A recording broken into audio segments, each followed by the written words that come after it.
नमस्कार केमन आছেন सबाई। आज बानाबो एग बिरियानी। एकदम सहज उपाये घरोया पद्धतिते এই বিরিয়ানিটি আমি তৈরি করব। এর জন্য আমি এখানে নিয়ে নিয়েছি ডিম আর আলু। আলুটা সেদ্ধ করিনি, ডিমটা সেদ্ধ করে নিয়েছি। এর মধ্যে নুন আর হলুদ, সামান্য হলুদ মাখিয়ে খুব ভালোভাবে একটু ভেজে নেব। আলু আর ডিমের গায়ে নুন হলুদ মাখানো হয়ে গেছে। এবারে চালটা আপনাদের আমি দেখিয়ে দিচ্ছি। এখানে আমি 250 গ্রাম কৌটো করে 5 জনের জন্য বিরিয়ানিটা রান্না করছি, তাই জন্য নিয়ে নিয়েছি 650 গ্রাম চাল। তার মানে 250 গ্রাম করে প্রায় 2.5 কৌটো চাল আমি এখানে নিয়েছি। এখানে নিয়ে নিয়েছি বাসমতি চাল। চালটাকে আমি আধ ঘন্টা মতো ভিজিয়ে রেখেছিলাম। এবার এর মধ্যে 2 চামচ মতো নুন দিয়ে খুব ভালোভাবে নুনটাকে জলের সাথে মিশিয়ে নিয়ে এবার গ্যাসে বসিয়ে ভাতটাকে আমরা রান্না করে নেব। এখানে ভাতটা যখন আমরা রান্না করব তা যেন 80% মতো সেদ্ধ হয়, সেই অনুযায়ী ভাতটাকে রান্না করতে হবে। এবার কড়াই নিয়ে নিয়েছি, দিয়ে দিচ্ছি সর্ষের তেল। রান্নাটা যেহেতু আমি সর্ষের তেলেই করব, এই জন্য কড়াইতে দিয়ে দিলাম সর্ষের তেল। তেলটা খুব ভালোভাবে গরম হয়ে গেছে। এবার একে একে ডিম আলুগুলোকে দিয়ে আমরা খুব ভালোভাবে একটু ভেজে নেব। ডিমগুলো খুব বেশি সময় ধরে ভাজবো না, একটু সামান্য লাল হয়ে গেলেই ডিমগুলো তুলে নেব। আলুটা একটু বেশি সময় ধরে ভাজবো যাতে আলুগুলো মোটামুটি একটু সেদ্ধ হয়ে যায় তেলের মধ্যে। ডিমটা মোটামুটি ভাজা হয়ে গেছে, এবার আলুগুলোকে একটু ভেজে নেব। এই সময় গ্যাসের ফ্লেমটা মিডিয়াম টু লোতে দিয়েই একটু ধৈর্য ধরে আলুগুলো খানিকক্ষণ ভেজে নেব। এইরকম লাল লাল হয়ে এলে তারপরে আলুগুলোকে একে একে তুলে নিচ্ছি। এবারে কড়াইয়ের ওই তেলের মধ্যেই ফোড়নের জন্য দিয়ে দিচ্ছি গোটা গরম মশলা, যেরকম এলাচ, দারচিনি আর লবঙ্গ, আর কুচি করে রাখা পেঁয়াজ। এইদিকে ভাতটাও আমাদের মোটামুটি 80% মতো হয়ে গেছে। এবার নামিয়ে নেব। এখানে পেঁয়াজটা একটু বেশি কুচি করে কেটেছি, কারণ আমি আলাদা করে পেঁয়াজের বেরেস্তা করব না। এই কারণে এখানেই মোটামুটি বেরেস্তার মতন করে পেঁয়াজটাকে ভেজে নেব, যাতে আলাদা করে তৈরি করতে না হয়। কারণে প্রথমেই আমি এখানে নুন ব্যবহার করিনি, একটু লাল করে ভাজা হয়ে যাওয়ার পর তারপরে নুনটা ব্যবহার করেছি। পেঁয়াজটাকে মোটামুটি এইভাবে একটু ভেজে নিতে পারলে আলাদা করে বেরেস্তা করার দরকার হয় না, এতে এই গন্ধটা অনেক বেশি ভালো হয়। খুব ভালোভাবে পেঁয়াজগুলো ভাজা হয়ে গেছে। এরপর বেশি ভাজলে পুড়ে যেতে পারে। এবার এখানে ব্যবহার করছি বড় চামচে 2 চামচ আদা, কাঁচা লঙ্কা আর রসুনের পেস্ট। এবার এর মধ্যে দিয়ে দিলাম 2 চামচ মতো লাল লঙ্কার গুঁড়ো আর 2 চামচ মতো ধনে গুঁড়ো, আর দিয়ে দিচ্ছি ছোট চামচের 2 চামচ নুন। এখানে খুব বেশি নুন ব্যবহার করব না, কারণ আমরা ভাতে অলরেডি নুনটা ব্যবহার করেছি, তাহলে বেশি নুন পোড়া হয়ে যেতে পারে। এই কারণে খুব অল্প পরিমাণে নুনটা ব্যবহার করলাম। আর দিয়ে দিচ্ছি 1 চামচ মতো গরম মশলার গুঁড়ো আর 1 কাপ মতো টক দই।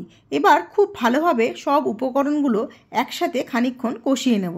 এই সময় গ্যাসের ফ্লেমটা হাইতে দিয়েই আমরা সবকটা মশলাকে একসাথে মিশিয়ে খুব ভালোভাবে নাড়াচাড়া করতে থাকবো, না হলে টক দই থেকে জল ছাড়তে শুরু করবে। এদিকে আবার যেহেতু গ্যাসের ফ্লেমটা খুব বেশি হাইতে দেওয়া আছে আর টক দইটাও দেওয়া আছে, তাতে টক দইটাতে ফেটে না যায়, তার জন্য অনবরত নাড়াচাড়া করতে হবে।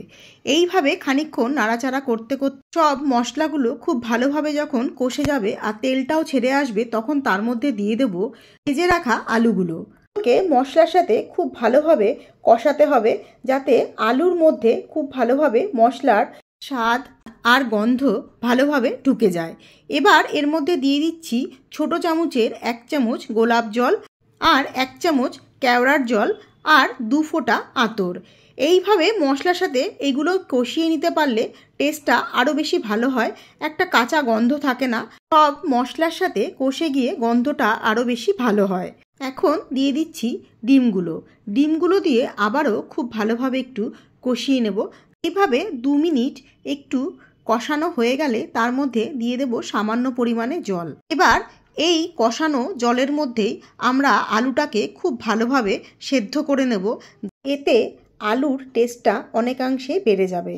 এই সময় একটা ঢাকা দিয়ে খানিকক্ষণ আলুটাকে এইভাবে সেদ্ধ হতে দিতে হবে। 10 থেকে 15 মিনিট এইভাবে রেখে দিলে আলুগুলো সব সেদ্ধ হয়ে যাবে। 10 থেকে 15 মিনিট হয়ে গেছে। এবার আলুটা দেখে নিয়েছি সব সেদ্ধ হয়েও গেছে। এবারে সেদ্ধ করে রাখা ভাতটা ওপর দিয়ে এইভাবে ছড়িয়ে দেব। ভাতটা মোটামুটি আমাদের 80% মতো সেদ্ধই করা রয়েছে। এখন আর ঘন্টা মতো দমে দিয়ে রাখলেই আর বাদবাকিটা সেদ্ধ হয়ে যাবে। এবারে দিয়ে দিচ্ছি চেরা কাঁচা লঙ্কা। দমে দেওয়ার আগে কাঁচা লঙ্কাটাকে এইভাবে চিড়ে ভাতের মধ্যে রেখে দম দিলে গন্ধটা একটা অপূর্ব হয়, তাই এখানে ব্যবহার করছি কাঁচা লঙ্কা। দেখার সৌন্দর্যের জন্য আমি এখানে ব্যবহার করব সামান্য একটু ফুড কালার। তার জন্য ভাতের মাঝখানে মাঝখানে এইভাবে একটু গোল গোল করে নিলাম।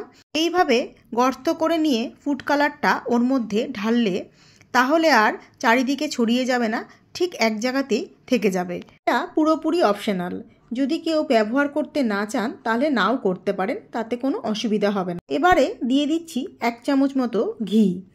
এবারে গ্যাসের সবথেকে ছোট বার্নারটাতে বসিয়ে একদম লোতে দিয়ে 10 থেকে 20 মিনিটের জন্য দম দিয়ে নেব। 10 থেকে 20 মিনিট হয়ে গেলে গ্যাসের ফ্লেমটা বন্ধ করে দিয়ে আরও 10 মিনিটের জন্য ঢাকাটা না খুলে ওই অবস্থায় রেখে দেব। এতে বিরিয়ানিটা খুব ভালোভাবে সেট হয়ে যাবে। এখন হয়ে গেছে। এবার আমরা হাতার সাহায্যে ঠিক এইভাবে বিরিয়ানির ভাতগুলোকে কাটবো, কারণ তাতে পুরো ভাতটা ঘেটে যাবে না। একটা সাইড দিয়ে কেটে কেটে এইভাবে তুললে চালগুলো ভেঙেও যাবে না আর দিতেও সুবিধা হবে। খুব সহজভাবে আপনাদের দেখানোর চেষ্টা করেছি। আজ তবে এই পর্যন্তই। ডিম বিরিয়ানির এই রেসিপিটা আপনাদের যদি একটুও ভালো লেগে থাকে তবে একটা কমেন্ট করে জানাতে ভুলবেন না। সবাই খুব ভালো থাকবেন আর সুস্থ থাকবেন।